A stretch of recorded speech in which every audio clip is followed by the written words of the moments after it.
Bonjour Olivier Renaud. Bonjour. Je rappelle que vous avez écrit un livre qui s'appelle « Montparnasse, les lieux de légende ».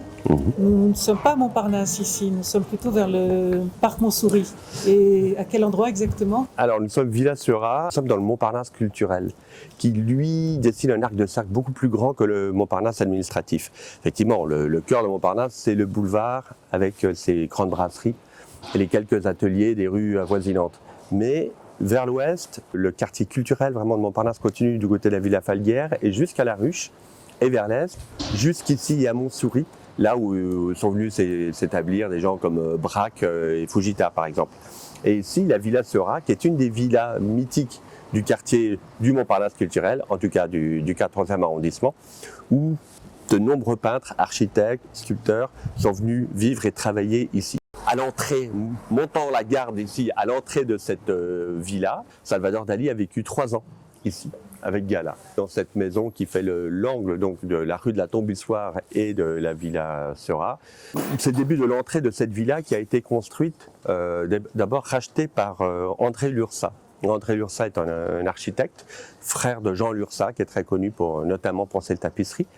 Qui ont à voir beaucoup, enfin pour partie avec les fameuses tapisseries de l'Apocalypse à Angers.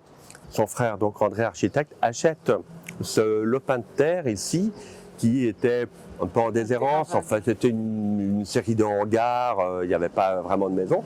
Il achète ça pour se dire, je vais construire ici des ateliers pour les artistes.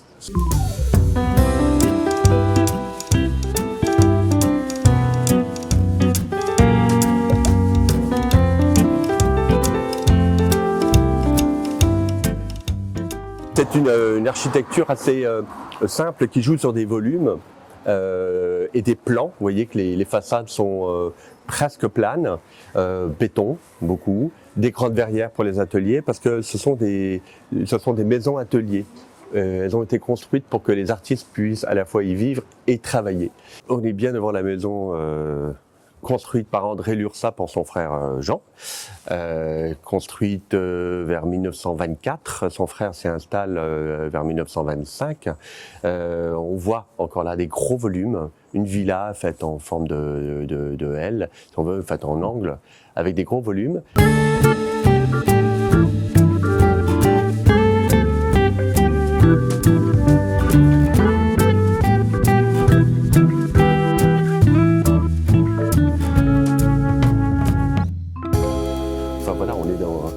Dans un lieu à la fois très vivant par les plantes, très vivant par l'art et qui joue entre le minéral et le végétal, quoi. Ça donne une belle douceur pour le regard sur ces plans.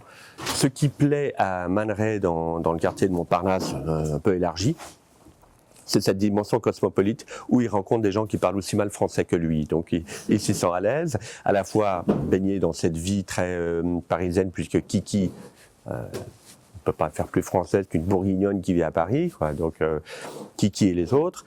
Tout le bon monde se mélange, ils sont intégrés, même quand ils vivent dans une misère assez crasse, mais il y a une solidarité et ils sont, à Montparnasse en tout cas, bien intégrés. Jana est une femme formidable à plus d'un titre, une grande sculptrice, on dit sculptrice j'imagine aujourd'hui, ou sculpteur comme on veut, qui a été très amie notamment avec Modigliani, donc avant de s'installer ici. Ils ont fait le portrait l'un de l'autre, enfin ils ont été assez proches. Et elle était proche aussi de Chaim Soutine. Tous les artistes juifs. Tous les artistes juifs. Elle a fait à l'école de Paris, hein, c'est 98% ashkénaze, hein, et puis un séfarade, qui est Modigliani.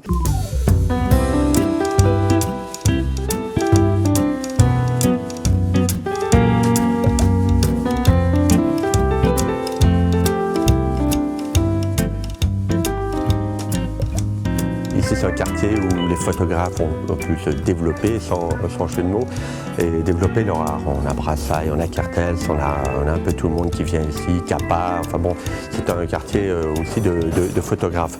Numéro 3, nous sommes devant la maison atelier de Gromer, hein, Gromer qui fait partie de ces peintres de Montparnasse, qui n'étaient pas les plus mondains, qui n'étaient pas mêlés à la foule des autres artistes, un peu plus solitaires, mais un des peintres importants. D'ailleurs, il me semble bien qu'il a son pilier lié à la coupole, puisque les piliers de la coupole ont été peints par des artistes du Cru. Et ici, donc, c'est une très vaste, belle maison atelier. Vous voyez, béton avec une façade en cintre, comme ça en plein cintre, des fenêtres bombées, mais des très grands espaces lumineux. Plein nord, hein. Oui, là on donne plein nord, donc on a cette belle lumière qui est plutôt pour les peintres. Celle-ci, c'est peut-être aussi la plus mythique, plus variée en tout cas de par ses occupants. Parce qu'ici, on a du très très lourd. Ce qui arrive ici au rez-de-chaussée, pour l'atelier, une chambre au-dessus, Chaim Soutine, voilà, qui est quand même un des plus grands artistes de Montparnasse, un grand ami évidemment de Modigliani, de Tchana Orloff. Il est arrivé ici dans les années 30. Il est sorti de la misère crasse, mais quand même il vivait des fois dans des conditions un petit peu d'hygiène un peu douteuses par moment. Mais il commence à s'y mettre parce qu'il rencontre une femme qui s'appelle Gerda et qui va appeler Garde pour inverser son... Bon, c'est une Allemande, juive allemande. Ils vivent ensemble ici. Et donc elle va quand même faire des efforts pour qu'il y ait une vraie salle de bain, voilà. Mais Soutine, il travaille, comme vous savez, les fameuses légendes qui sont vraies tout près d'ici, quand il travaillait avec les grandes carcasses de bœuf ou de poulet, et qu'il laissait pourrir sur place. Au-dessus de Soutine, pendant un moment, vit Henri Miller. Mais avant Miller, il y a eu Antonin Artaud, qui est là de septembre 33 à septembre 34. Il vit pendant presque un an ici, au-dessus. Il y a Anaïs Nin, qui était une amie d'Artaud à l'époque. Ils sont un peu brouillés par la suite, mais ils ont été très proches pendant un moment. Elle était fascinée par cette figure d'Artaud, qui était quelqu'un d'absolument captivant. Et lui, il est là en 33-34. C'est quand même une grande période pour lui, parce qu'il écrit beaucoup. C'est probablement là qu'il a écrit, ou au moins partie d'Héliogabal, qui est un des livres les plus fulgurants de l'histoire de la littérature française, au moins du XXe siècle, mais quand même. C'est un livre d'une puissance rare. Et il a écrit aussi des textes qui se retrouvent dans le théâtre et son double. Donc on a affaire à une période très vivante d'Artaud, qui fréquente beaucoup les cafés de Montparnasse, il est beaucoup au Dôme, il fréquente beaucoup de gens de l'intelligentsia, il est copain évidemment avec Man Ray, qui fait de lui un très très beau portrait, très troublant, avec une tête de vautour comme ça, mais très beau. Et juste après, c'est Henri Miller qui vient s'installer ici.